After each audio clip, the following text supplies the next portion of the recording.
Akala ko ang suot kong puting belo ay simbolo ng wagas na pag-ibig, ngunit ito pala ay tali na gagamitin nyo para sakalin ako. Sa gitna ng rangya at ginto ng mga Villa Corta, isa lamang akong basahan na kailangang itago sa likod ng mga pinto. Kailang halik mo ay lasong dahan-dahang pumapatay sa aking kaluluwa, habang ang ibang babae ang tinitibok ng iyong puso. Ngunit tandaan nyo ang ampon na inapinyo ay siyang susunog sa inyong maruming kaharian. Sino nga ba ang tunay na biktima sa huli? Akala ko ang suot kong puting belo ay simbolo ng wagas na pag-ibig, ngunit ito pala ay tali na gagamitin nyo para sakalin ako. Sa gitna ng rangya at ginto ng mga Villa Corta, isa lamang akong basahan na kailangang itago sa likod ng mga pinto. Gael, ang halik mo ay lasong dahan-dahang pumapatay sa aking kaluluwa, habang ang ibang babae ang tinitibok ng iyong puso.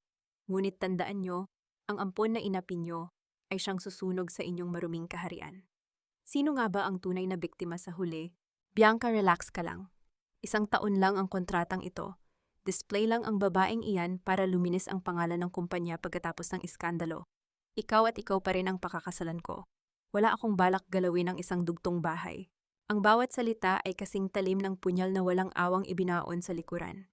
Sa labas ng nakawangwang na pinto ng balkonahe, nakatayo si Tala. Hawak ng kanyang nanginginig na mga kamay ang isang mainit na tasa ng chamomile tea.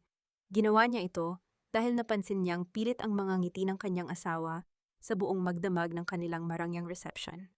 Akala niya ay pagod lamang ito at kailangan ng kalinga ng isang asawa. Suot pa rin niya ang mabigat at kumikinang na trahe de boda, isang kasuotang pinangarap ng sinumang babae na lumaki sa pangungulila, ngunit sa mga sandaling ito, tila isa itong kapa ng kamatayan na unti-unting sumasakal sa kanya. Walang luhang bumagsak, walang hagulgol na kumawala sa kanyang mga labi. Ang pinakamatinding sakit ay ang sakit na hindi kayang isigaw. Sa loob-loob niya ang kanyang buong mundo ay gumuho at naging pinong alikabok. Ang init ng tsa ay tila naging baga na pumapaso sa kanyang mga palad, ngunit mas matindi ang lamig na gumagapang mula sa kanyang talampakan, patungo sa kanyang gulugod. Ang pamilyar na amoy ng mamahaling pabango ni Gael, na kanina lamang, ay nagbibigay sa kanya ng kilig, at pag-asa ng isang pamilya ngayon ay nagdudulot ng matinding pagduwal sa kanyang sikmura. Humigpit ang pagkakakapit ng kanyang mga daliri sa porselana, hanggang sa mamuti ang kanyang mga buko. Ang mga pangarap niya tungkol sa isang tahanan ay tinupok ng mga salitang patuloy na binibitawan ng lalaking pinangakuan niya ng walang hanggang pag-ibig sa harap ng dambana. Bukas ng umaga pupunta ako dyan sa kondo mo. Huwag kang mag-alala, hindi ko tatabihan ang ampon na yon ngayong gabi. Just wait for me, babe. Ang mabibigat na yabag ni Gael ay palapit sa pinto. Sinubukan ni Tala na humakbang paatras, ngunit ang bigat ng kanyang damit at ang pamamanhid ng kanyang mga binti ay nagtaksil sa kanya. Bumukas ng tuluyan ang pinto. Bumalandra ang anyo ni Gael, gusot ang mamahaling barunggulo, ang buhok at nangangamoy alak. Nawala ang mapang-akit at maamong ngiti nito na ipinakita sa mga kamera kanina. Pinalitan ito ng isang malamig at walang buhay na titig nang makita siya. Anong ginagawa mo rito? Nakikinig ka ba sa usapan ko? Ang boses nito ay puno ng inis. Walang bakas ng pagkabigla o kahit anong pagtatangkang magpaliwanag. Gael, akala ko pagod ka. Ipinagtimpla kita ng tsaa para makatulog ka ng maayos. Ang tinig ni Tala ay kasing hina ng isang bulong sinusubukang hanapin ang natitirang katiting na panlilin lang sa mga mata ng kanyang asawa upang kumbinsihin ang sarili na hindi totoo ang narinig. Ngunit sa halip na tanggapin, walang habas na hinawi ni Gael ang kamay ni Tala. Ang porselanang tasa ay bumagsak sa sahig na durog sa maliliit na pirasong kumalat sa mamahaling carpet, kasabay ng pagtapon ng mainit na likido sa ibabang bahagi ng kanyang puting gown. Ang mantsa ay mabilis na kumalat sa kumikinang na tela, tila isang maruming marka sa kanyang buong pagkatao. Stop acting like a real wife, Tala. Nakakasuka ang pagpapanggap mo. Malamig na wika ni Gael habang tinatanggal ang mga butones ng kanyang barong, hindi man lang tiningnan ang ginawang pinsala. Wala tayo sa harap ng camera, walang press dito. Nakuha mo na ang perang kailangan para sa pipitsuging ampunan mo, nakuha ko na ang PR stunt ko. Matulog ka sa guest room. Huwag na huwag mong iisiping may karapatan ka sa kwartong ito at sa buhay ko. Nilampasan siya ni Gael na parang isang hangin pumasok sa banyo at padabog na isinara ang pinto. Naiwan si Tala sa gitna ng malawak at madilim na kwarto. Tumingin siya sa ibaba sa mga basag na piraso ng porselana at sa mantsa ng kanyang damit. Tila nakikita niya ang kanyang sariling refleksyon sa mga bubog na nakakalat sa sahig basag-wasak at ginamit lamang.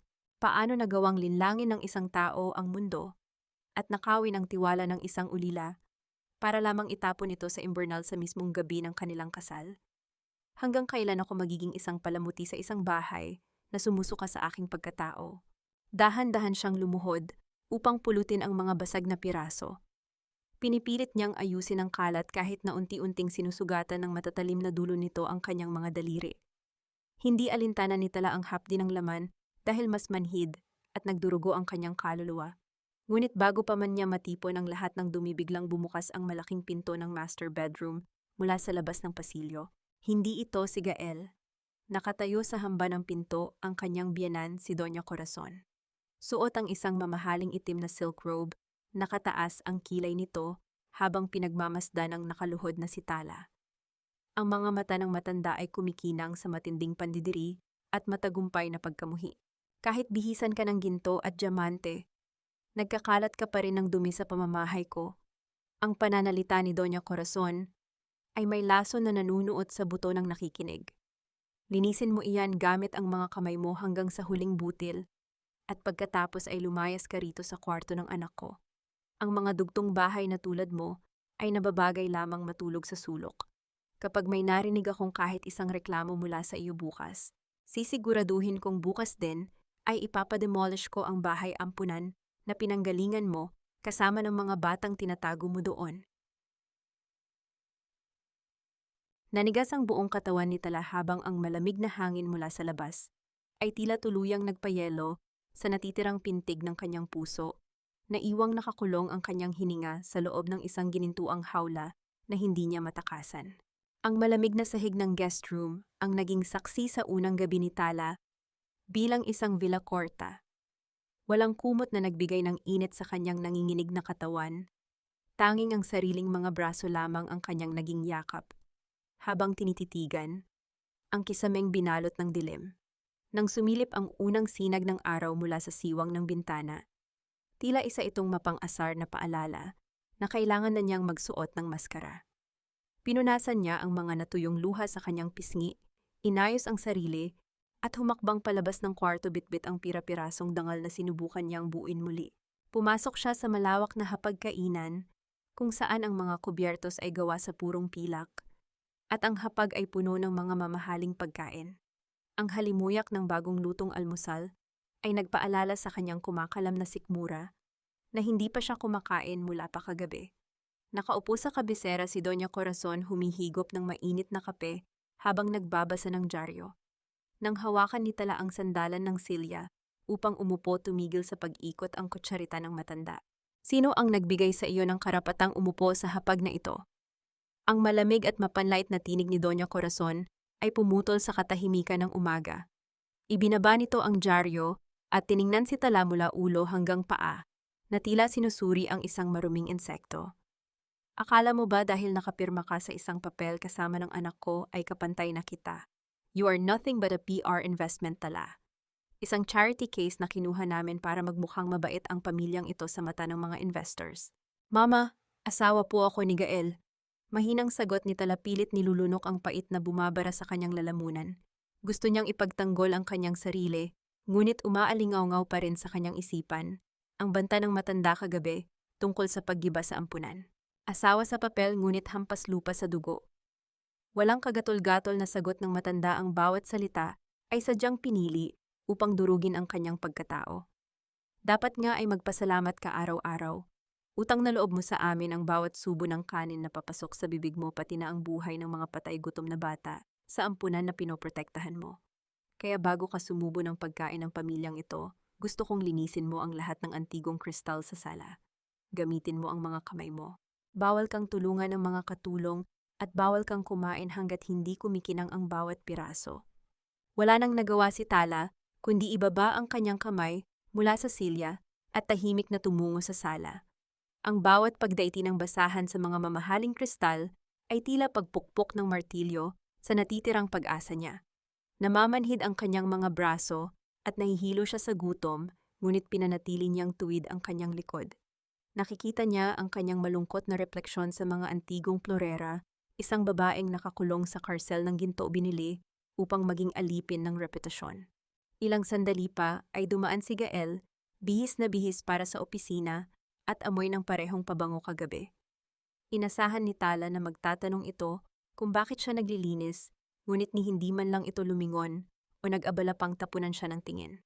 Nilampasan siya nito na tila isa lamang siyang piraso ng muebles na walang halaga. Ang panlalamig ng kanyang asawa ay mas masakit pa kaysa sa matatalim na salita ng kanyang biyenan. Habang pilit niyang pinapakintab ang huling florera, malapit sa pasilyo, nakuha ng kanyang pansin ang mabigat na pagbukas ng pangunahing pinto ng mansyon. Walang katulong na nagbukas nito. Ang pumasok ay isang babaeng suot, ang isang hapit na pulang bestida, may hawak na mamahaling handbag, at naglalakad ng may buong kumpiyansa. Tila huminto ang pag-ikot ng mundo ni Tala nang makita niya ang pamilyar na mukha nito mula sa mga magazine, si Bianca Ledesma.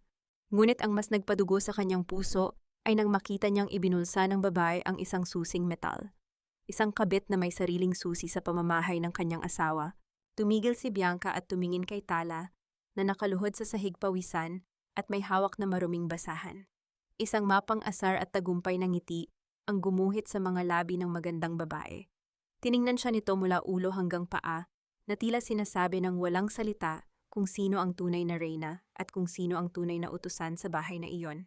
Ang matatalim na tingin ni Bianca ay tila mga karayom na tumutusok sa balat ni Tala. Habang nakaluhod siya sa malamig na sahig, bit-bit ang maruming basahan, ang babaeng sumira sa kanyang unang gabi bilang asawa, ay nakatayo sa kanyang harapan, amoy mamahaling pabango at suot ang kumpiyansang binili ng pabor ng mga Villacorta. Humakbang si Bianca palapit sinadyang tapakan ang mismong bahagi ng sahig, nakakatapos lamang pakininangin ni Tala. "Oh, I am so sorry. Hindi ko napansin na may tao pala sa sahig." Ang boses ni Bianca ay puno ng sarkasmo at pilit na pagkalungkot, ngunit ang kanyang mga mata ay nagdiriwang. "Ikaw siguro ang sikat na asawa sa papel. Ako nga pala si Bianca Ledesma, ang bagong executive secretary ni Gael. Dito na ako mag-oopisina sa mansyon para mas matutukan ko ang lahat ng personal na pangangailangan ng asawa mo." Bago pa man makasagot si Tala at ipagtanggol ang maliit na piraso ng kanyang dangal na natitira naramdaman niya ang pamilyar na presensya sa pasilyo. Dumating si Gael, hindi na suot ang malamig na ekspresyon na inilaan nito sa kanya kaninang umaga. Ang mukha ng kanyang asawa ay maaliwalas, ang mga mata ay puno ng pagnanasa, habang lumalapit ito hindi sa kanya, kundi sa babaeng nakatayo sa gitna ng sala. Sa harap mismo ni Tala, malambing na hinawakan ni Gael ang baywang ni Bianca at iginawad ang isang mainit na halik sa pisngi nito. Isang matinding kirot ang gumuhit sa dibdib ni Tala. Ang mga halik at haplos na yon ay dapat para sa kanya isang asawang naghihintay ng pagmamahal. Ngunit sa bahayang ito siya ang dayuhan at ang kabit ang siyang reyna. Parang pinipiga ang kanyang puso habang pinagmamasdan niya ang malambing na pag-uusap ng dalawa, na tila ba wala siyang pakiramdam at hindi siya humihinga sa parehong silid. "Gael, babe, mukhang abala ang asawa mo sa paglilinis. Hindi ba natin siya naistorbo?" Malambing na wika ni Bianca, pilit na isinasandal ang ulo sa balikat ni Gael habang nakatingin ng nakakaloko kay Tala. "Hayaan mo siya, Bianca. Diyan siya magaling ang maging sunod-sunuran. Ganyan talaga kapag malaki ang utang na loob sa pamilya namin." Walang awang tugon ni Gael, hindi man lang nag-abala na itago ang pandidiri sa kanyang boses. Tumingin ito kay Tala na nanatiling nakaluhod. "Huwag kang tumanga dyan, Tala. Pumunta ka sa kusina at ipagtimpla mo kami ng maiinom. Siguraduhin mong malamig. At bilisan mo, may mga importanteng dokumento pa kaming aayusin ni Bianca sa kwarto ko." Bumangon ang matinding galit sa sikmura ni Tala. Gusto niyang isigaw sa pagmumukha ng dalawa ang lahat ng sakit, gusto niyang ibato ang basahan at lumabas ng pinto upang hindi na kailanman bumalik. Ngunit bago pa niya magawa iyon, pumasok sa kanyang isipan ang mukha ng mga inosenteng bata sa ampunan. Ang banta ni Doña Corazon ay isang tanikalang nakapulupot sa kanyang leeg. Wala siyang magawa kundi ibaba ang kanyang tingin, ikuyom ang mga nanginginig na palad at tahimik na tumungo sa kusina upang sundin ang utos ng lalaking nandiri sa kanyang pagkatao. Habang inilalapag niya ang malamig na inumin sa harap ng dalawa, kinailangan niyang tiisin ang hapdi nang makitang magkahawak ang kanilang mga kamay sa ibabaw ng lamesa, malayang ipinagmamalaki ang kanilang kasalanan.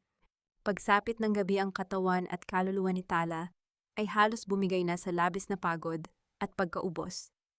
Ang madilim at malamig na guest room ang tanging niyang naging kanlungan mula sa mga mapang-aping mata ng mga Villacorta. Mabigat ang bawat hakbang niya patungo sa kama, umaasang ang pagtulog ay magbibigay ng pansamantalang paglimot sa bangungot ng kanyang realidad.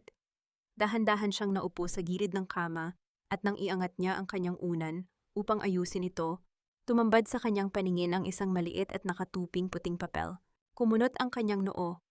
Maingat niyang kinuha ang papel, tila natatakot na isa na naman itong patibong mula sa kanyang biyenan. Nang buksan niya ito, isang maikli, ngunit malinaw na mensahe ang nakasulat gamit ang pamilyar na panginginig ng kamay ng isang matanda. Hindi lahat sa bahay na ito ay bulag sa katotohanan. May mga matang nakakakita sa dilim. Mag-ingat ka, hindi aksidente ang pagpapakasal nila sa iyo. Manang Rosa. Ang maliit na piraso ng papel ay parang isang baga na nagbigay ng init sa nanlalamig na kamay ni Tala. Sa gitna ng kadiliman at pag-iisa sa karcel ng mga Villacorta, may isang tinig na nagparamdam sa kanya na hindi siya nag-iisa. Hindi siya makatulog ng maayos ng gabing iyon. Patuloy na bumabalik sa kanyang isipan ang babala. Hindi aksidente ang pagpapakasal nila sa iyo. Ano ang ibig sabihin ng matandang katulong?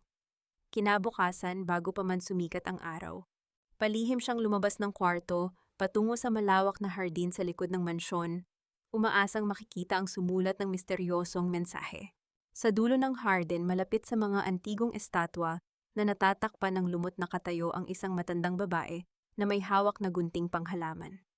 Si Manang Rosa ang pinakamatandang kasambahay sa mansyon na balita'y nagsilbi na rito bago pa man ipanganak si Gael.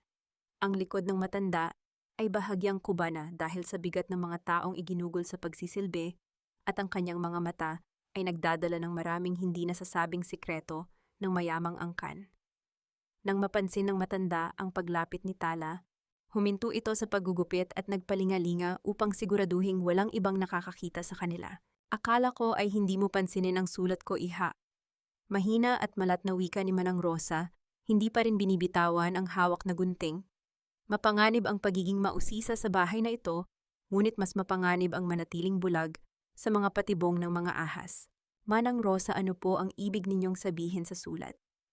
Bakit po nila ako pinili? Ang boses ni Tala ay nanginginig, halo-halo ang takot at matinding kuryosidad. Hinarap niya ang matanda, pilit na hinahanap ang katotohanan sa mga kulubot na mata nito. Mabigat na bumuntong hininga si Manang Rosa. Inilapag nito ang gunting sa isang batong upuan at lumapit kay Tala, hinawakan ang malamig na kamay ng dalaga. Dahil ikaw ang perpektong biktima, Tala. Isang guro mula sa ampunan. Walang pamilyang magtatanggol. Walang koneksyon. Nang pumutok ang balita tungkol sa paglustay ni Gael, sa kaba ng kumpanya ilang buwan na ang nakakaraan, kailangan nila ng isang anghel na maglilinis ng kanilang pangalan.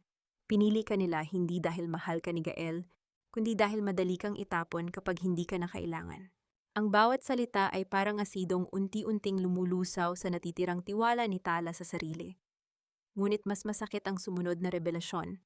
Tiningnan siya ng direkta ni Manang Rosa, puno ng habag, ngunit may halong pag-aalala. At hindi lang iyon, ang perang ninakaw nila. Ito ang pondong dapat sana ay ibibigay sa San Martin Orphanage. Ang ampunan na pinanggalingan mo. Ang iyong tahanan ay sisirain na sa susunod na buwan dahil sa kapritso ni Gael. Natayuan ito ng isang bagong mall.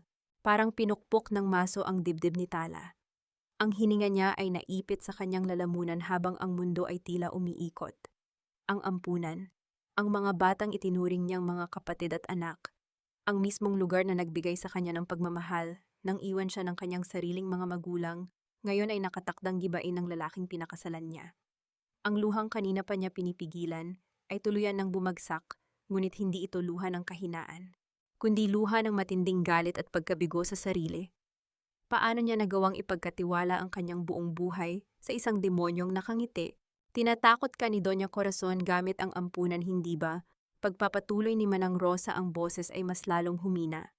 Ginagamit nila ang utang na loob bilang kadena. Ngunit tandaan mo, iha, ang tunay na utang na loob ay ibinibigay sa mga nagligtas sa iyo, hindi sa mga sumisira sa iyo. Huwag kang pumayag na maging alikabok lang sa mga sapatos nila. Tahimik na tumango si Tala. Pinunasan niya ang kanyang mga luha at tiningnan ang matanda ng may panibagong determinasyon. Ang mga matang kanina ay puno ng kalungkutan ngayon ay nag-aalab sa pagnanasang lumaban. Hindi na siya ang babaeng nagmamakaawa para sa pagmamahal ng isang asawa. Siya ngayon ay isang inang leon na handang pumatay para maprotektahan ang kanyang mga anak. Ngunit bago pa man siya makapagsalita, isang pamilyar at nakakakilabot na boses ang pumutol sa kanilang usapan mula sa likuran. Anong ginagawa ng dalawang katulong ko rito sa labas? Nagbabalak ba kayong magnakaw? O nagpaplano ng kung anong kahangalan? Ang matinis na boses ni Doña Corazon ay umalingaw-ngaw sa hardin kasabay ng pagdating ng matanda, na may suot na mamahaling salamin sa araw at hawak na pamaypay, tila isang reyna na nahuli ang kanyang mga taksil na nasasakupan. Ang puso ni Tala ay tila isang ibon na mabilis na pumipintig sa loob ng hawla nang marinig niya ang matinis na boses ni Doña Corazon. Agad na yumuko si Manang Rosa at nagkunwaring pinupulot ang mga tuyong dahon sa paanan ng estatwa. Mabilis na nag-isip si Tala kinakailangang magsuot ng panibagong maskara bago pa man makakita ng butas ang kanyang biyenan. Pilit niyang kinalma ang kanyang paghinga, pinunasan ng mantsa ng luha sa kanyang pisngi gamit ang likod ng kanyang kamay, at hinarap ang matanda ng may nakayukong ulo at maamong ekspresyon. Pasensya na po mama, malambing at magalang na tugon ni Tala, sadyang ginawang mahina ang boses upang magmukhang masunurin. Nagtatanong lang po ako kay Manang Rosa kung paano alagaan ang mga paboritong rosas ni Gael. Gusto ko po sanang mag-ayos ng mga bulaklak sa hapagkainan mamaya bilang pasasalamat sa mga ginawa ninyo para sa ampunan. Itinaas ni Doña Corazon ang kanyang kilay, hindi lubos na kumbinsido, ngunit ang pagbanggit sa pasasalamat at ampunan ay tila nagbigay ng kasiyahan sa kanyang mapagmataas na ego. Pinaypayan ng matanda ang kanyang sarili, ang mga mata ay nanatiling mapanghusga. Mabuti naman at natututo ka ng alamin ang lugar mo, Tala. Tandaan mo, ang mga halaman na iyan ay mas may halaga pa kaysa sa buhay mo. Siguraduhin mong hindi mapuputol ang mga sanga, kundi ikaw ang puputulin ko palabas ng bahay na ito. Nilampasan sila ng matanda, ngunit hindi bago nito binigyan ng matalim na tingin si Manang Rosa na patuloy na nakayuko. Nang makalayo si Doña Corazon, nagkatinginan sina Tala at Manang Rosa.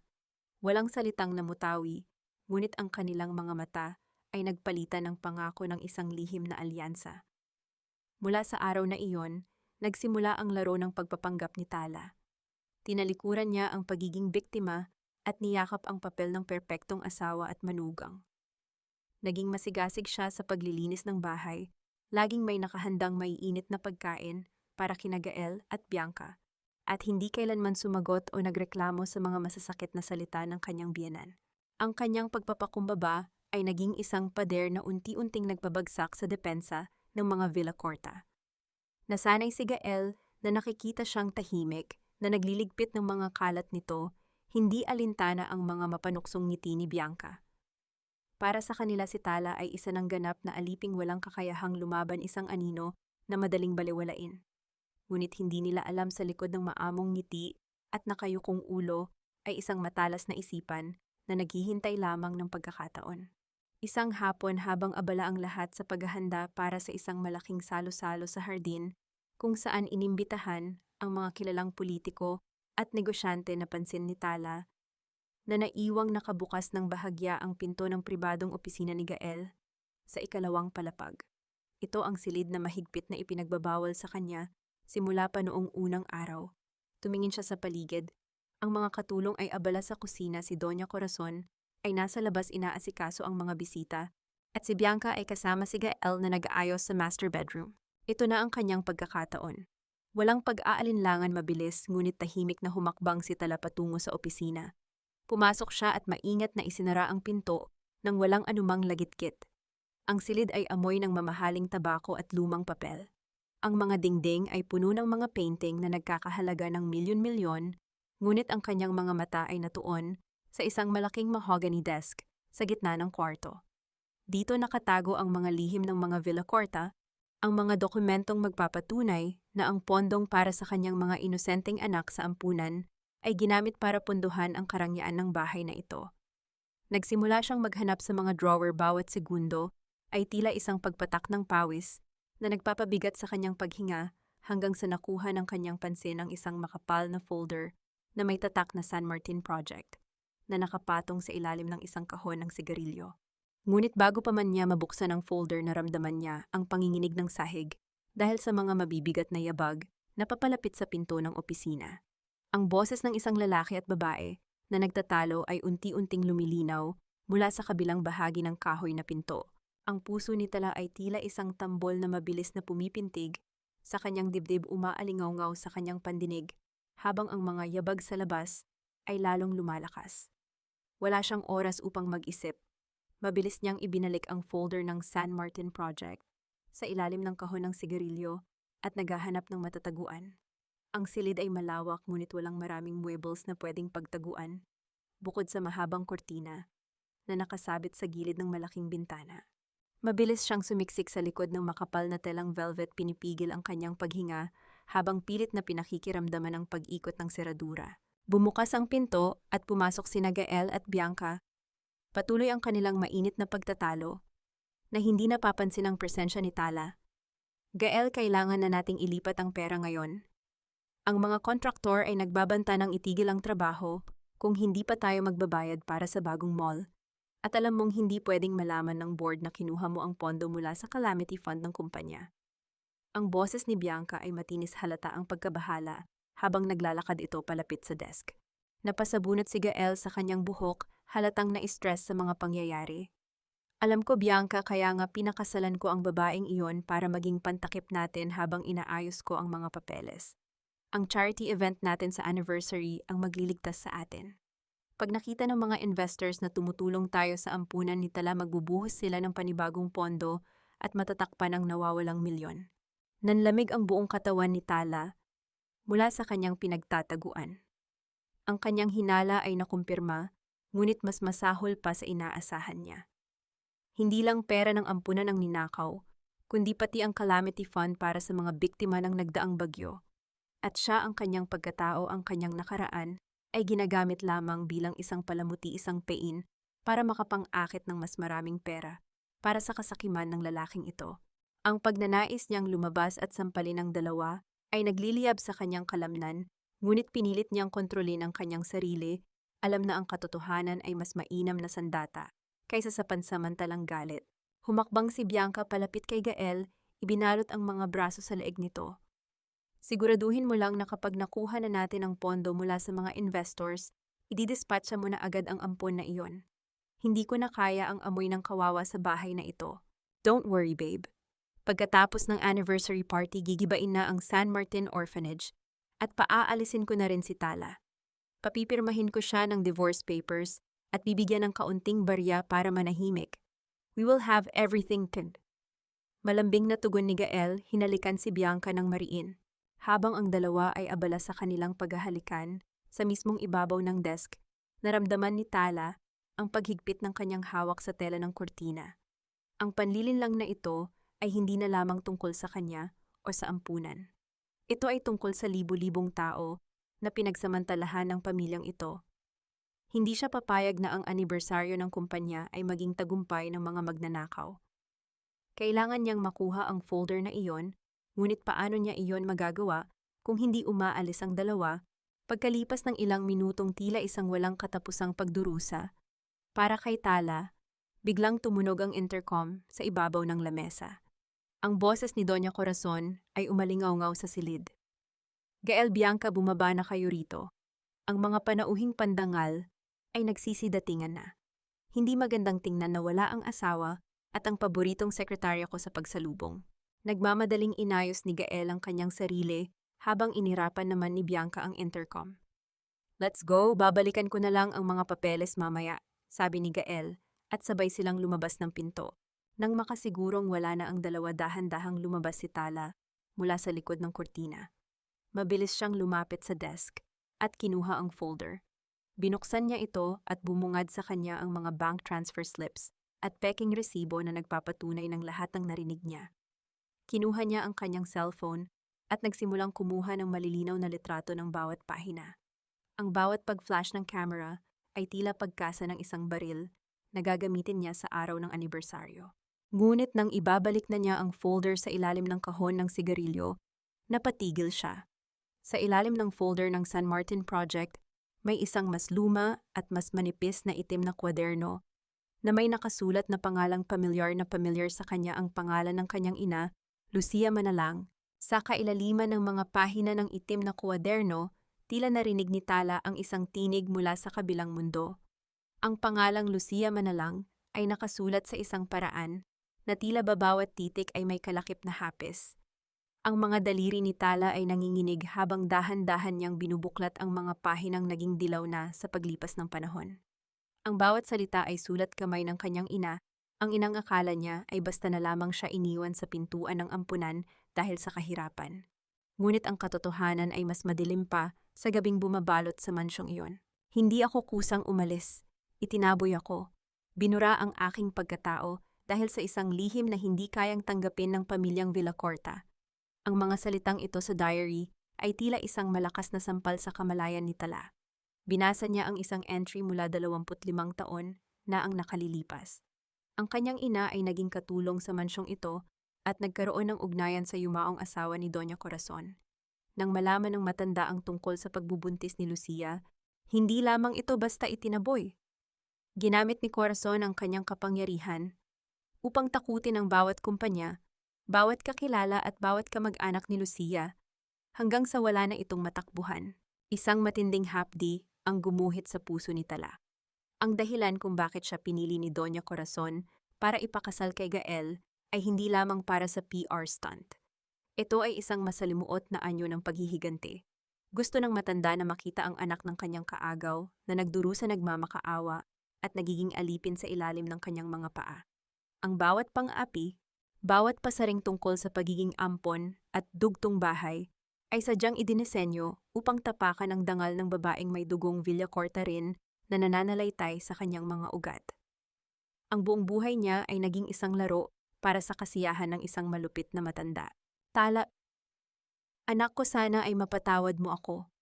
Ang ampunan ng tanging lugar na alam kong ligtas ka sa galit ni Corazon. Doon ay hindi ka nila mahahanap. Ang huling pangungusap sa diary ay nabasa sa gitna ng mga patak ng luha ni Tala na bumabasa sa papel. Ngayon ay naiintindihan na niya ang lahat.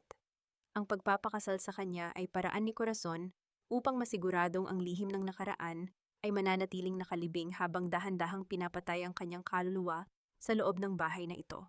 Bago pa man niya maisara ang kwaderno at maipuslit ito palabas ang kanyang cellphone sa loob ng bulsa, ay nag-vibrate ng sunod-sunod.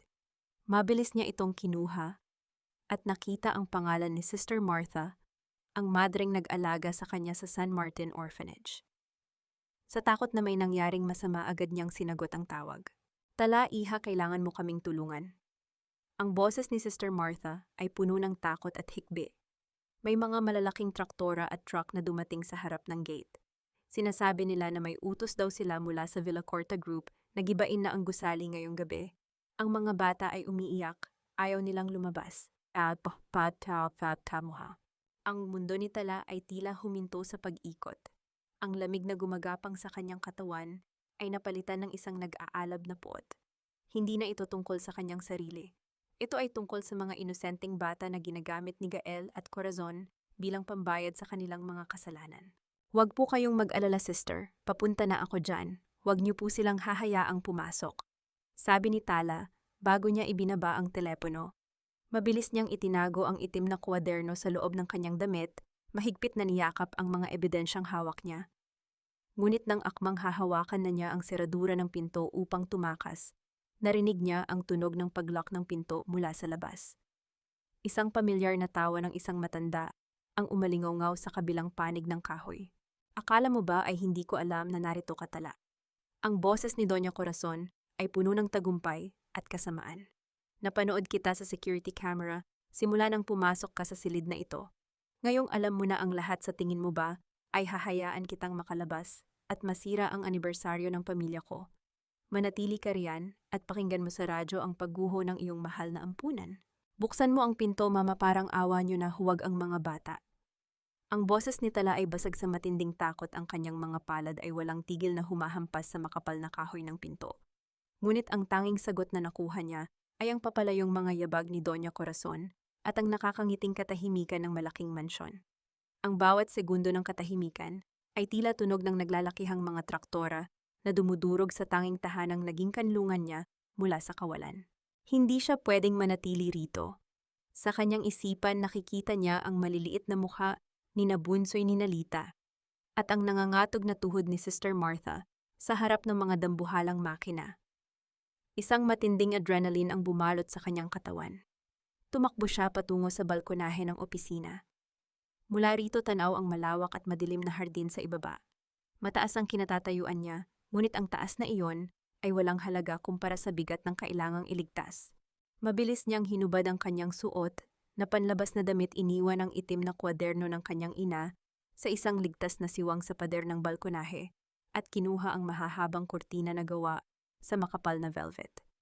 Gamit ang kanyang nanginginig na mga kamay, itinali niya ang mga dulo nito sa bakal na rehas ng balkonahe. Ang telang dati ay dekorasyon lamang ng karangyaan ngayon ay naging tanging paraan niya patungo sa kalayaan. Sa kabila ng panganib na mahulog at mabalian, dahan-dahan siyang bumaba, ang mga palad niya ay nasusugatan sa pagkiskis ng tela hanggang sa maramdaman ng kanyang mga paa ang damo sa ibaba. Hindi na siya nag-aksaya ng panahon. Tumakbo siya palabas ng gate ng mansyon, hindi pinansin ang pagtataka ng security guard at mabilis na pumara ng isang taxi. Sa San Martin Orphanage po, bilisan niyo, parang awa niyo na. Nang makarating siya sa ampunan ng paligid, ay binalot na ng makapal na alikabok at ingay ng mga makina. Ang gate ay wasak na at isang dambuhalang bulldozer ang nakatapat na sa mismong harap ng lumang kapilya ng ampunan. Nakita niya ang mga bata nagkakagulo sa gilid, habang si Sister Martha ay pilit na humaharang sa harap ng isang lalaking may hawak na blueprints, si Gael. Itigil niyo ito. Ang sigaw ni Tala ay umaling-awngaw sa gitna ng kaguluhan. Tumakbo siya at tumayo sa gitna sa pagitan ng bulldozer at ng gusali. Ang kanyang buhok ay gulo-gulo, ang kanyang damit ay may mga punit, at ang kanyang mga paa ay wala ng sapin. Ngunit ang kanyang mga mata ay nagpapakitang isang lakas na hindi kailanman nakita ni Gael. Tala, anong ginagawa mo rito? Galit na hinarap siya ni Gael, halatang nagulat sa kanyang presensya. Umuwi ka sa mansyon, wala kang kinalaman sa negosyong ito. Negosyo ang sirain ang buhay ng mga batang ito para sa isang mall ay negosyo para sa iyo. Ang boses ni Tala ay puno ng puot. Lumapit siya kay Gael at tiningnan ito ng mata sa harap ng lahat ng trabahador at mga batang nakatingin. Hinding-hindi ko hahayaang saktan niyo ang pamilyang ito. Kung gusto niyo itong gibain, kailangan niyo muna akong sagasaan. Don't be a martyr, Tala, pirmahan mo na ang mga papeles na ito at aalis tayo rito ng maayos. Sigaw ni Gael, pilit siyang hinahila palayo. Ngunit sa gitna ng kanilang pagtatalo, isang itim na sasakyan ang huminto sa gilid ng kalsada. Bumaba rito ang isang matandang lalaki na may awtoridad sa bawat kilos, si Don Ricardo, ang pinakamalaking investor na kailangan ng mga Villacorta para sa kanilang proyekto. Nakita ni Don Ricardo ang eksena, ang maruming asawa ng kanyang business partner na nakaharang sa bulldozer, ang mga batang umiiyak at ang galit na mukha ni Gael. Lumapit si Don Ricardo, ang kanyang mga mata ay nakatuon kay Tala na basang-basa ng pawis at puno ng dumi, ngunit nanatiling nakatayo ng matuwid. Gael, ito ba ang sinasabi mong maayos na relocation project para sa komunidad? Bakit ang asawa mo ang humaharang sa mga makina mo? Nanigas si Gael. Ang pawis sa kanyang noo ay nagsimulang tumulo. Don Ricardo, hindi po ito ang inaakala nyo. Si Tala ay may sakit lang sa isip kaya siya nagkakaganito. Tumingin si Tala kay Don Ricardo, isang huling pag-asa ang sumilip sa kanyang isipan. Hindi po ako baliw, Don Ricardo. Ang nakikita nyo ay ang katotohanang itinatago nila sa inyo. Ang perang ginagamit nila para sa mall na ito ay ninakaw mula sa pondong dapat ay para sa mga batang ito. Lalong humigpit ang pagkakahawak ni Gael sa braso ni Tala. Ang kanyang mga kuko ay bumaon sa balat ng dalaga. Manahimik ka, Tala, isang salita mo pa, at sisiguraduhin kong hindi mo na makikita ang sikat ng araw. Ang bulong ni Gael na puno ng banta. Dadalhin na natin siya sa psychiatric facility. Masyado siyang na-stress sa paghahanda para sa anibersaryo ng kumpanya, Don Ricardo. Pasensya na kayo sa nakita ninyong eksena. Ang boses ni Gael ay kasing lamig ng yelo, puno ng huwad na pag-aalala habang pilit niyang pinipihit ang braso ni Tala sa likod nito. Sa harap ng makapangyarihang investor, pilit niyang ginagawang baliw ang asawang nalaman ang kanyang mga baho. Ngunit sa ilalim ng kanyang mga mata bakas ang matinding takot, ang takot ng isang mandaraya na malapit ng mabuking. Tumingin si Tala kay Don Ricardo. Ang kanyang hininga ay gatal, ang kanyang mga mata ay naniningkit sa hapdi ng pagkakahawak ni Gael, ngunit hindi siya kumukurap. Tumingin kayo sa mga mata ng mga batang ito, Don Ricardo. Ito ba ang mukha ng isang maayos na relocation? Ito ba ang mukha ng isang pamilyang nagmamalasakit?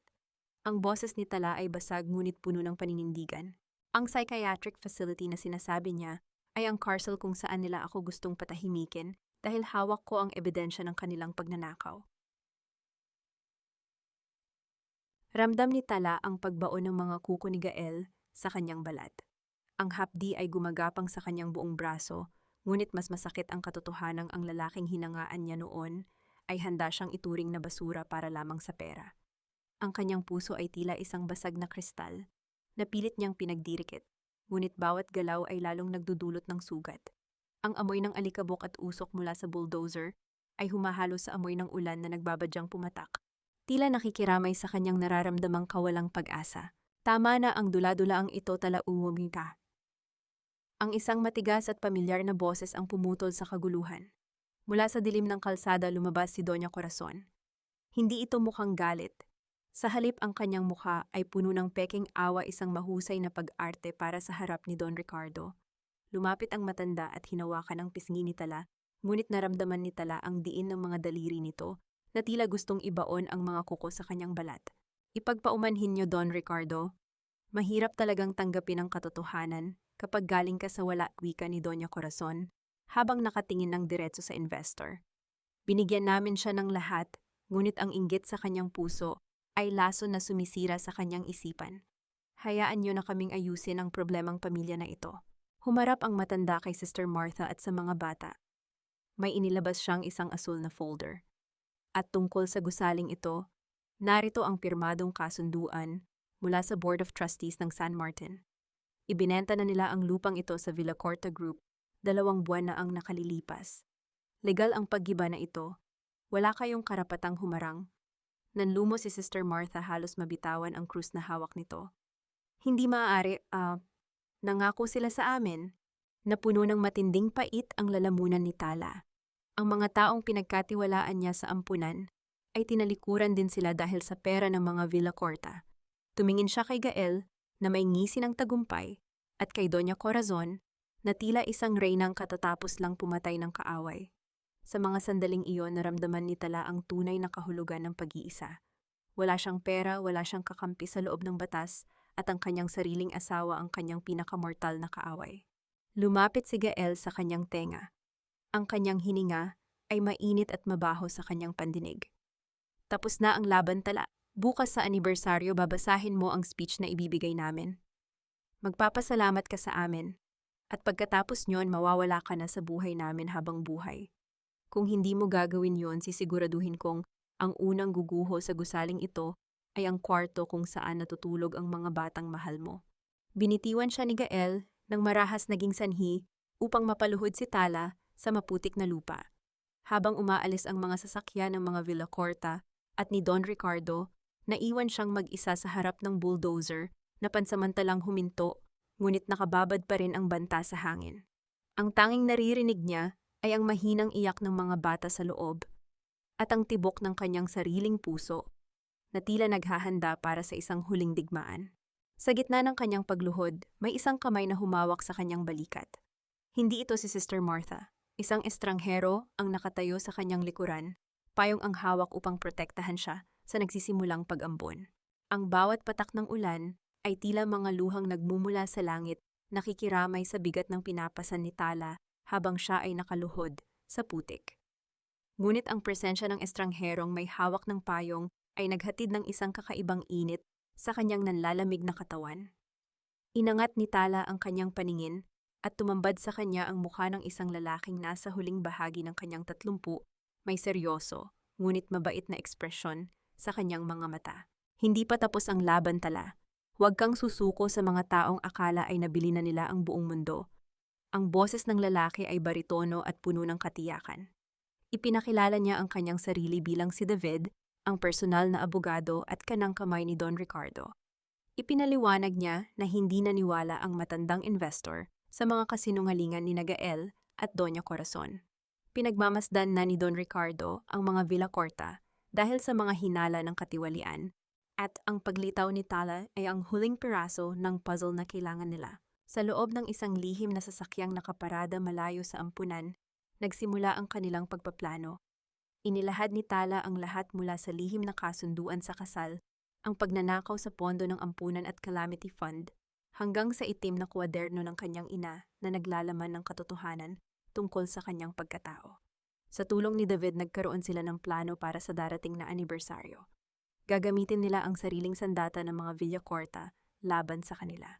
Isang maliit at makabagong kagamitan ang ibinigay ni David kay Tala, isang flash drive na may kakayahang i-bypass ang security system ng hotel sa Makati kung saan gaganapin ang event. Kailangan mong bumalik sa mansyon, Tala. Kailangan mong magmukhang talunan at takot para hindi nila mahalata ang ating ginagawa, payo ni David habang hinahawakan ang kamay ng dalaga upang bigyan ito ng lakas. Kunin mo ang kwaderno ng iyong ina. Iyon ang magiging huling pako sa kabaong ng dangal ng mga Villacorta. Pagbalik ni Tala sa mansyon, sinalubong siya ng mga mapanuyang tawa ni Gael at Bianca sa sala. Para sa kanila si Tala ay isang basang sisiw na wala ng lakas upang lumaban. Tinanggap ni Tala ang bawat insulto ng walang kibo.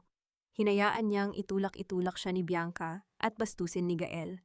Sa loob-loob niya, binibilang niya ang bawat segundo patungo sa oras ng paghuhukom.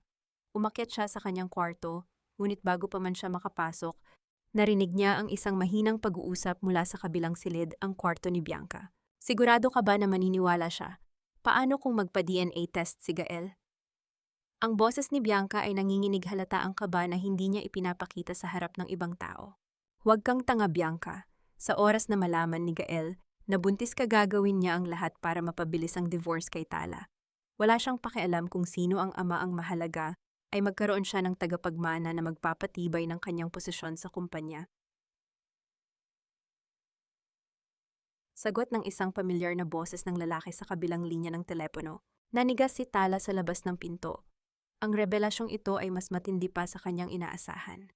Buntis si Bianca, ngunit base sa narinig niya, malakas ang posibilidad na hindi si Gael ang ama. Isang malaking panlilin lang ang ginagawa ng mistress sa lalaking akala ay siya ang pinakamatalino sa lahat. Isang mapait na ngiti ang gumuhit sa mga labi ni Tala. Ang mga ahas ay nagsisimula na ring tuklawin ang isa't isa. Dahan-dahan siyang pumasok sa kanyang silid. Ang kanyang puso ay puno ng determinasyon. Hindi lang katarungan para sa kanyang ina at sa ampunan ang makukuha niya, kundi ang ganap na pagkawasak ng pundasyon ng kasinungalingan ng pamilya Villacorta. Ngunit habang iniaayos niya ang flash drive sa loob ng kanyang damit, biglang bumukas ang pinto at pumasok si Doña Corazon, may hawak na isang basong gatas na may kakaibang amoy. Inumin mo ito, Tala. Kailangan mong maging malakas para sa speech mo bukas. Ayaw kong magmukha kang bangkay sa harap ng mga kamera, ang utos ng matanda, habang ang mga mata nito ay nanunuri tila naghahanap ng anumang bakas ng pagtataksil sa mukha ng kanyang manugang. Inumin mo ito, Tala. Isang gabi na lang at magiging malaya ka na mula sa kahirapan. Huwag mo nang hintayin na pilitin pa kita. Ang boses ni Doña Corazon ay kasing pait ng apdo, bagaman ang kanyang mukha ay pilit na pinatitigas upang magmukhang may malasakit. Inilapag niya ang baso ng gatas sa ibabaw ng bedside table ni Tala. Ang puting likido ay tila kasing dalisay ng mga pangarap na binuo ni Tala noong una, ngunit ang kakaibang amoy na humahalo sa hangin ay nagbababala ng panganib. Alam ni Tala na ang bawat kilos ng matanda ay may kalakip na lason, pisikal man o emosyonal. Ramdam ni Tala ang mabilis na pagtambol ng kanyang puso sa loob ng kanyang dibdib. Ang kanyang mga kamay ay nanginginig sa ilalim ng kumot mahigpit na nakakapit sa maliit na flash drive na ibinigay ni David. Tumingin siya sa kanyang biyenan at sa loob ng ilang segundo, nakita niya ang sarili bilang isang maliit na insekto na pinaglalaruan ng isang dambuhalang gagamba. Ang silid na ito na dapat ay naging kanlungan ng kanyang bagong buhay bilang asawa, ay naging isang madilim na silid ng pagpapahirap. Opo, Mama, iinumin ko po ito pagkatapos kong mag-ayos ng aking gamit. Mahinang sagot ni Tala, ang kanyang boses ay tila isang marupok na sinulid na anumang oras ay pwedeng maputol. Nang lumabas si Doña Corazon, Matapos ang isang huling matalim na tingin agad, na tumayo si Tala. Hindi siya nag-aksaya ng panahon. Maingat niyang ibinuhos ang gatas sa loob ng isang plorera, ng bulsa sa sulok ng silid, tinitiyak na walang bakas na matitira sa baso. Alam niyang gusto siyang patulugin o pahinain ng matanda para hindi siya makagawa ng anumang gulo sa anibersaryo bukas. Sa gitna ng katahimikan ng gabi biglang bumukas muli ang pinto. Hindi ito ang matanda. Pumasok si Gael may dalang isang maliit na kahon ng alahas. Huminto ang hininga ni Tala. Lumapit ang kanyang asawa at sa loob ng isang sandali, bumalik ang isang mapait na alaala ang gabi bago ang kanilang kasal kung kailan ipinangako ni Gael na siya ang magiging reyna ng kanyang buhay. Ang amoy ng pabango ni Gael ay tila isang multo ng nakaraan, isang kilig, na ngayon ay nagdadala lamang ng hapti. Dahan-dahang hinawakan ni Gael, ang baba ni Tala inangat ang kanyang muka. Suot mo ito bukas.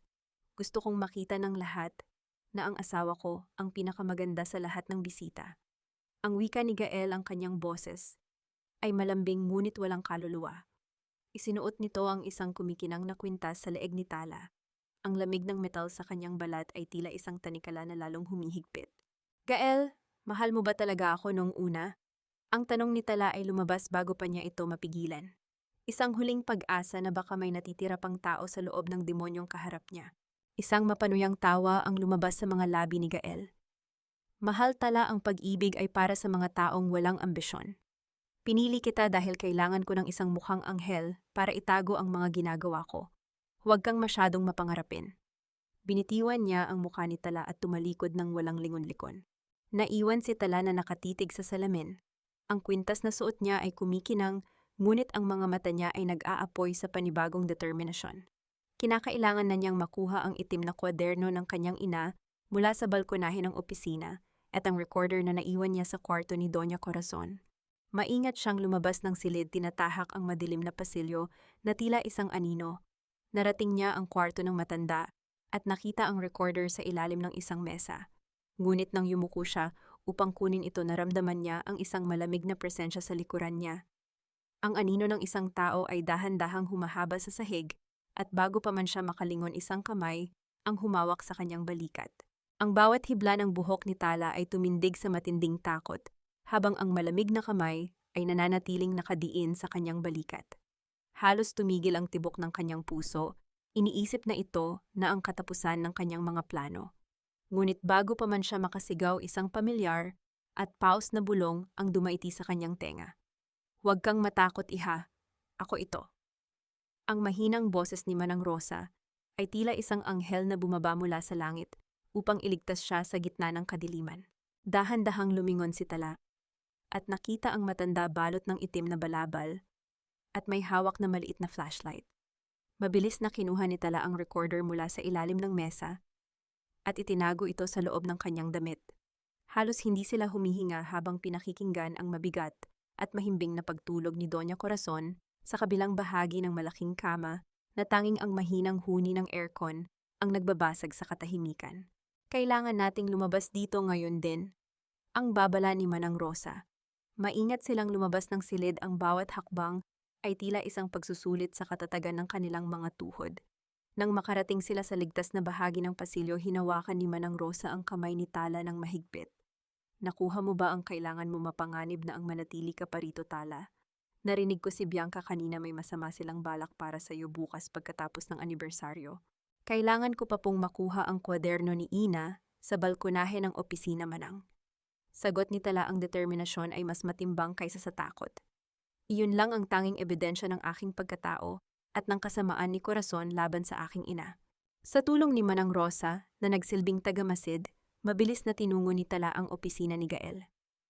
Sa gitna ng dilim, pinilit niyang abutin ang siwang sa pader ng balkonahe kung saan niya iniwan ang itim na kwaderno bago siya tumakas patungo sa ampunan. Ang kanyang mga daliri ay humahaplos sa magaspang na semento hanggang sa naramdaman niya ang matigas na balat ng libro. Isang matinding ginhawa ang bumalot sa kanya nang mayakap niya ang huling alaala ng kanyang ina, ngunit habang akma silang bababaan ni Manang Rosa, sa hagdanan isang mahina, ngunit matalim na usapan mula sa kusina ang nagpatigil sa kanila. Nakasilip sila mula sa itaas at nakita si Bianca na may kausap sa telepono ang mukha nito ay puno ng puot sa ilalim ng liwanag ng refrigerator. O siguraduhin mong hindi na siya makakaabot sa airport pagkatapos ng party. Gawin mong mukhang aksidente. At ang matandang si Rosa, kailangang patahimikin na rin ang isang iyan. Masyado na siyang maraming alam tungkol sa nakaraan ng mga Villacorta. Kapag wala na ang dalawang iyon, wala nang makakahadlang sa atin ni Gael. Ang boses ni Bianca ay kasing lamig ng kamatayan. Nanlamig ang buong pagkatao ni Tala.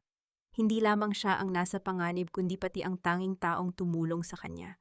Ang hapdi ng pagkakanulo ay muling sumugat sa kanyang puso, ngunit sa pagkakataong ito hindi na siya iiyak. Ang bawat salita ni Bianca ay nagsilbing gasolina sa apoy ng kanyang paghihiganti. Dahan-dahan silang bumalik sa kani-kanilang silid. Ngunit bago sila maghiwalay, may iniabot na maliit na susi si Manang Rosa kay Tala. Ito ang susi sa likurang gate ng hotel sa Makati. Gamitin mo ito para makapasok ang abogado ni Don Ricardo nang hindi napapansin ng mga guards ni Gael. Bukas Tala, bukas ay tatapusin natin ang bangungot na ito. Naiwan si Tala sa loob ng kanyang madilim na silid yakap, ang kwaderno ng ina at ang recorder. Sa labas ang langit ay nagsisimula ng magkulay lila hudyat ng pagdating ng umaga ng anibersaryo. Ang kanyang puso ay tumitibok ng may kakaibang ritmo, isang ritmo ng takot, pananabik at katarungan. Maingat siyang humiga sa kama ngunit ang kanyang mga mata ay nananatiling nakadilat tinititigan ng dilim habang inihahanda ang kanyang sarili sa huling pagtutuos. Ngayong gabi ang bawat hiyas na suot nyo ay mababahiran ng dugo ng katotohanan. Sa ilalim ng naglalakihang mga chandelier ng Marangyang Hotel sa Makati, tanging ang tunog ng mga kubyertos na pilak at ang pilit na tawanan ng mga elitista ang namamayani. Ang ballroom ay puno ng amoy ng mamahaling alak at mga pabangong nagkakahalaga ng libu-libong piso, ngunit para kay Tala ang buong silid ay amoy ng nabubulok na kasinungalingan. Suot niya ang kumikinang na asul na gown na pinili ni Doña Corazon, isang kulay na tila sumisimbolo sa kalaliman ng dagat kung saan nila gustong ilubog ang kanyang pagkatao. Habang naglalakad siya sa gitna ng mga bisita, nakakabit sa kanyang braso ang kamay ni Gael. Ang kanyang asawa ay nakangiti sa bawat camera, nagkukunwaring isang mapagmahal na katuwang, ngunit bawat haplos nito sa kanyang siko ay tila isang pagbabanta na huwag siyang gagawa ng anumang maling galaw. Ngumiti ka Tala. Isipin mo ang mga bata sa ampunan. Isang pagkakamali mo lang at sisiguraduhin kong wala na silang babalikan bukas. Ang bulong ni Gael sa kanyang tenga habang humihinto sila para sa isang litrato. Ang kanyang mga labi ay nakakurba sa isang ngiti, ngunit ang kanyang mga mata ay kasing talim ng mga bubog na pumatay sa puso ni Tala noong unang gabi. Sa kabilang dako ng silid nakita ni Tala si Doña Corazon na abala sa pakikipag-usap kay Don Ricardo at iba pang mga malalaking investor. Ang matanda ay tila isang reyna sa kanyang trono tiwala na ang lahat ay nasa ilalim ng kanyang control. Ngunit sa isang sulok malapit sa control booth ng audiovisual system, nakita ni Tala ang isang pamilyar na bansa, si David. Isang maikling pagtango ang ibinigay ng abogado hudyat na handa na ang lahat. And now for the highlight of our evening. Ang boses ng host ay umalingaw-ngaw sa buong ballroom. Hilingin natin ang presensya ng katuwang sa buhay ni Mr. Gael Villacorta, ang babaeng naging inspirasyon sa likod ng ating mga proyektong pangkawanggawa, Mrs. Tala Villacorta. Ramdam ni Tala ang panginginig ng kanyang mga tuhod. Habang umaakyat siya sa entablado, ang bawat hakbang ay tila pag-akyat sa isang bitayan.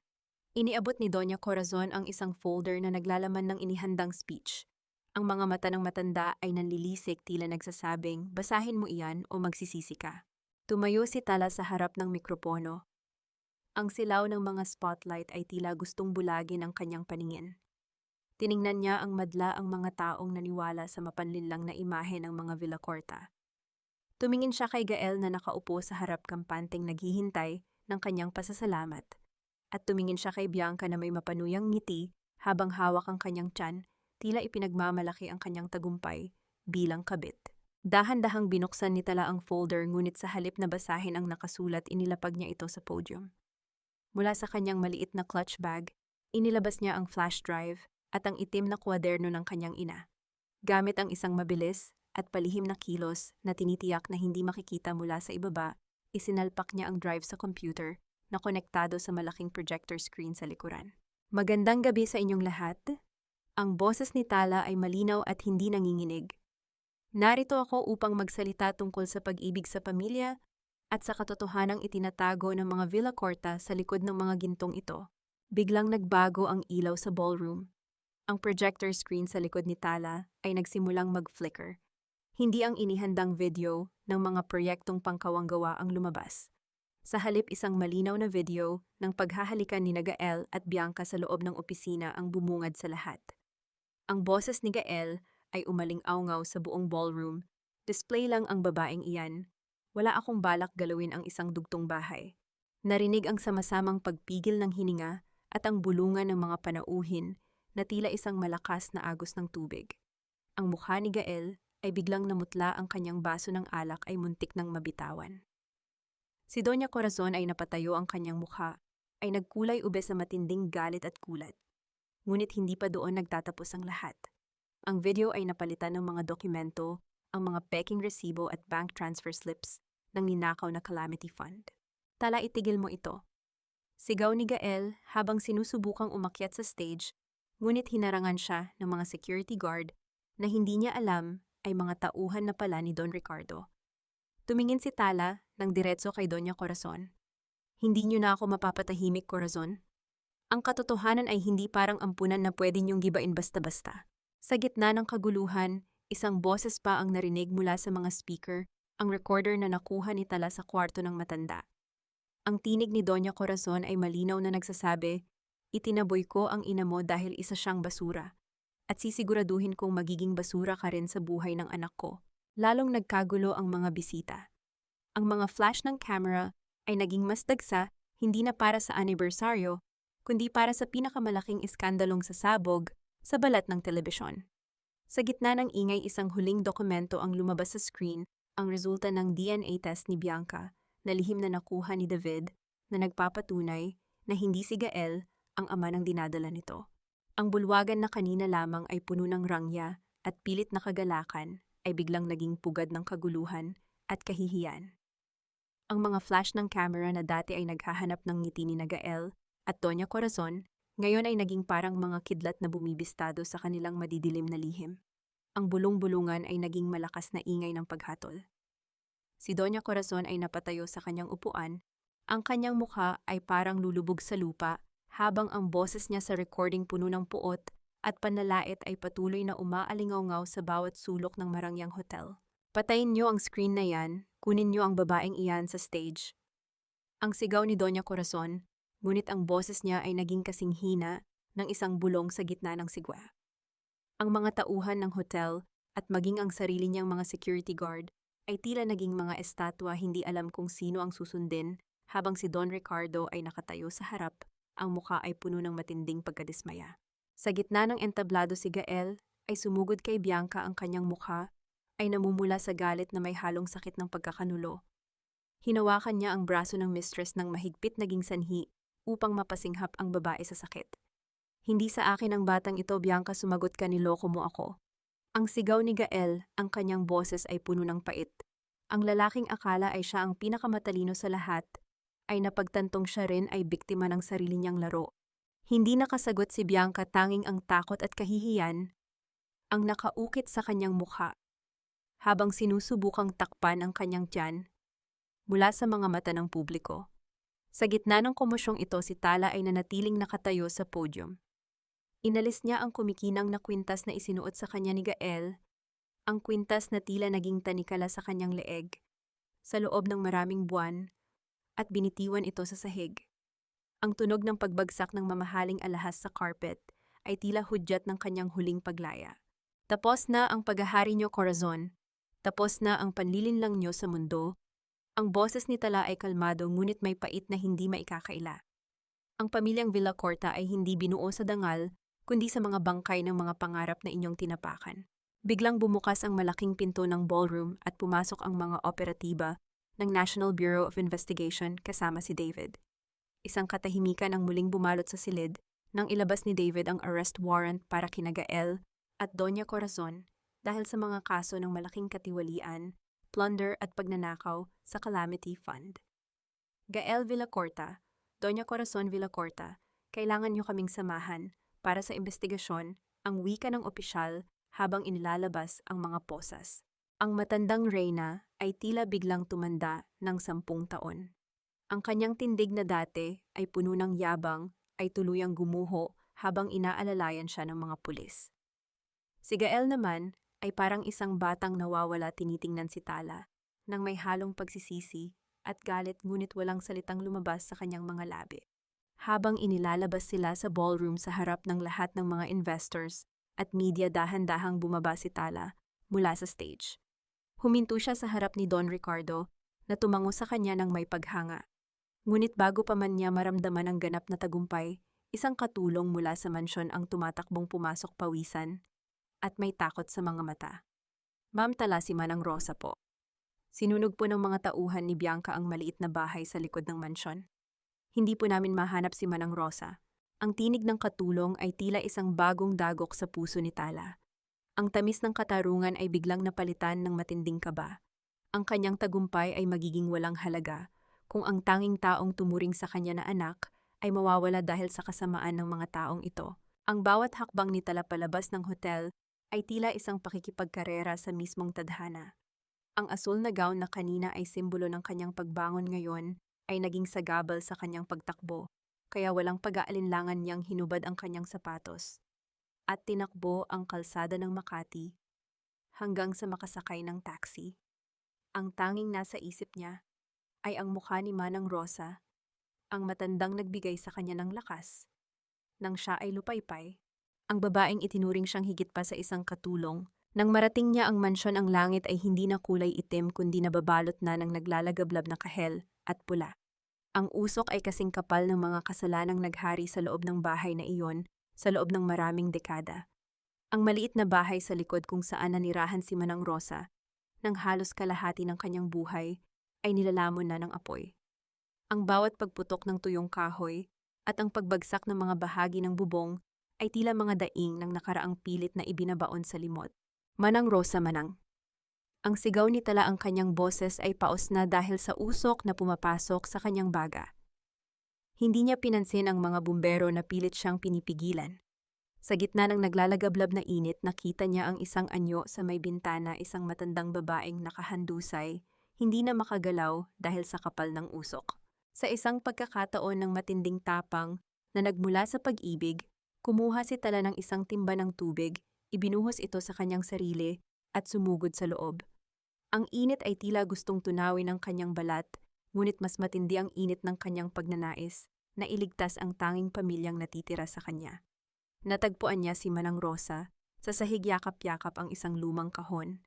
Binuhat niya ang matanda, nang buong lakas ang kanyang mga braso, ay nanginginig ngunit hindi sumusuko, hanggang sa makalabas sila sa nasusunog na gusali bago ito tuluyang gumuho.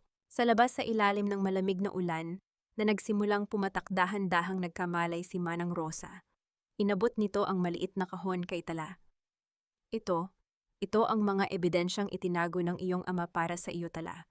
Ang mga papeles ng lupa ng ampunan na hinding-hindi nila pwedeng nakawin. Umiyak si Tala habang yakap ang matanda. Sa mga sandaling iyon, ang mansyon ng mga Villacorta sa likuran nila ay nanatiling madilim at tahimik, tila isang nitso ng mga pangarap na binuo sa kasamaan. Habang ang mga bumbero ay patuloy na inaapula ang apoy, nakita ni Tala si Bianca na pilit na tumatakas sa gilid ng bakod, bitbit ang kanyang mga maleta. Ngunit bago pa man ito makalabas ang mga ilaw ng sasakyan ng pulis, ay tumama sa kanyang mukha. Wala nang matatakbuhan ang sinuman sa kanila. Paglipas ng ilang linggo, ang ingay ng mga traktora sa San Martin Orphanage ay napalitan ng tunog ng mga martilyo at lagari, hindi para gibain, kundi para kumpunihin ang bawat sulok ng gusali. Gamit ang perang nakuha ni Tala mula sa pag-anul ng kanyang kasal, at ang mga ari-ariang nararapat sa kanya bilang anak ng tunay na Villacorta, muling nabuhay ang ampunan. Ang huling alaala ng kanyang madilim na nakaraan ay ang pagbisita niya sa kulungan. Nakita niya si Gael sa likod ng mga rehas. Wala na ang kislap ng mga mata nito. Wala na ang kapangyarihang dati ay ipinagmamalaki nito. Tumingin lang si Tala sa kanya. Walang galit, walang puot, tanging habag lamang para sa isang lalaking nawalan ng lahat dahil sa sobrang pagmamahal sa sarili. Inilapag ni Tala ang kanyang huling sulat, ang divorce papers, na may pirma na niya. Sana sa lugar na ito mahanap mo ang taong hindi mo kailanman nakilala ang sarili mo. Ang huling wika ni Tala bago siya tumalikod at lumakad patungo sa sikat ng araw. Isang taon ang mabilis na lumipas, tila isang hanging naghatid ng panibagong halimuyak sa lupain ng San Martin. Ang ingay ng mga bulldozer at ang amoy ng usok ay pinalitan na ng malakas na tawanan ng mga bata, at ang sariwang bango ng mga puno ng mangga na muling namumulaklak sa malawak na bakuran. Ang gusali na dati ay muntik ng gumuho ngayon ay nakatayo ng mas matatag, pininturahan ng kulay puti at asul, sumisimbolo sa kapayapaan at bagong simula. Sa gitna ng hardin nakatayo si Tala. Wala na siyang suot na mamahaling gown o kumikinang na alahas. Isang simpleng bestidong gawa sa telang abaka ang kanyang suot, ngunit ang kislap sa kanyang mga mata ay mas maliwanag pa sa anumang diamante sa mundo. Pinagmamasdan niya ang mga bata na masayang naghahabulan sa damuhan mga buhay na nabigyan ng pagkakataong mangarap muli dahil sa kanyang paninindigan. Sa tabi niya nakaupo si Manang Rosa sa isang tumba-tumba, payapang nagbabasa ng libro habang ninanamnam ang init ng sikat ng araw. Iha, tignan mo sila. Parang kailan lang ay hindi natin alam kung saan tayo matutulog bukas. Malambing na wika ni Manang Rosa habang hinahaplos ang kamay ni Tala. Totoo po, Manang. Pero bawat luha na pumatak noon, tila naging dilig para sa mga bulaklak na namumukadkad ngayon. Tugon ni Tala, ang kanyang boses ay puno ng katahimikan at katiwasayan. Nabalitaan niya mula kay David na ang hatol sa mga Villacorta ay pinal na. Si Doña Corazon ay nananatili sa loob ng piitan, unti-unting kinakain ang sarili niyang pait, at ng katotohanang ang pangalang Villacorta, na labis niyang pinangalagaan, ay naging simbolo na ngayon ng babala para sa lahat. Si Gael naman, sa gitna ng kanyang pag-iisa, ay nagsimulang magpadala ng mga sulat ng paghingi ng tawad, ngunit hindi na ito binubuksan ni Tala. Hindi dahil sa galit, kundi dahil ang kanyang puso ay wala ng puwang para sa mga multo ng nakaraan. Napatawad na ba niya ang mga ito sa kanyang pag-iisa sa gabi? Natutunan ni Tala na ang pagpatawad ay hindi nangangahulugang paglimot sa sakit. Ang pagpatawad ay ang pagpili na huwag nang hayaan ang lason ng nakaraan na sirain ang kagandahan ng kasalukuyan. Pinatawad niya ang mga ito dahil ayaw na niyang bitbitin ang bigat ng kanilang mga kasalanan. Ang kanyang kapayapaan ay hindi nagmula sa pagkakaaresto sa kanila, kundi sa pagyakap niya sa kanyang tunay na pagkatao bilang si Tala Manalang, ang anak ng isang katulong na may pusong reyna, isang maliit na batang lalaki, si Bunsoy, ang tumakbo palapit sa kanya at iniabot ang isang drawing. Larawan ito ng isang malaking bahay na may maraming bintana at isang babaeng may malapad na ngiti sa gitna. Para sa iyo po, Teacher Tala, kasi ikaw ang aming bituin, ang sabi ng bata bago muling tumakbo palayo. Napangiti si Tala habang yakap ang drawing sa kanyang dibdib. Ang aral na iniwan sa kanya ng bagyong ito ay malinaw. Ang tunay na yaman ay hindi nasusukat sa ginto o sa taas ng kinalalagyan sa lipunan.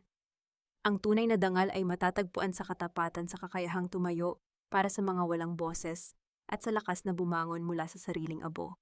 Habang dahan-dahang lumulubog ang araw sa likod ng mga bundok, nagkulay lila at ginto ang langit, isang maringal na pagtatapos sa isang mahabang kabanata.